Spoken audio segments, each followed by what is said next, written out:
magacaygu waa Cabdifataax Ibraahin Cabdi oo ku magac dheer Cabdifataax Xalladey waxaan ahay suugaanyahan ama hal abuur ku maansooda afka Soomaaliga waqtigan joogsanayno inta mayl jaraaye soo laba isticmaal ma jaha wareeraan anna soo jaleecada inaan jaah qurxoon iyo ma jaman dhigaygo soo jacayl imuu helin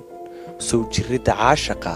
xididkiisa nacab jara ka jirmaan lahayn oo soo jihaad lamaan gelin dadka kaan la joogi jiray dadka kaan la jaari jiray hadalkii kamaan jarin soo jaahii bilaamiyo jaqaftii baxdaba ma jeedaalin jirin anoo jiifa gelin dhexe hadalkiiyo jawaabteedu sow igama jirin hurdada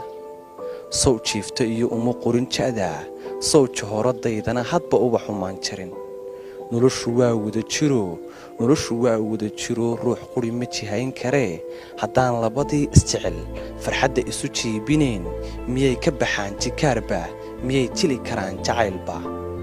adduunkaa jeebkiyo maalku wax jarayaaye markaan jabad yagleel idhi jamaad waayideedii soo jukuma noqon wadnaha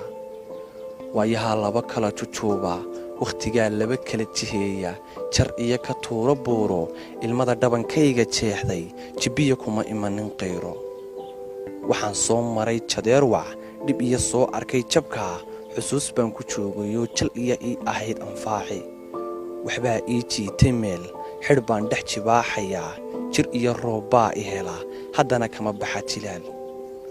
wadnahaad ku jixaasantoo beerkaad ku jiiftaa naftani kuma jari kartee markaad jaha wareertaa qalbiga jeeda lala dhacaa hankaad meel la joogtaa himiladaad jihaysaa jeex iga midaatee haddaan maqla jabkaagana qudhasoo ma jari karo kolley waad jarmaadee bel inaan jihaysto afku juuq idhaahduu dhigi aan jalleeco ii bari jaliilkoo igu duceeso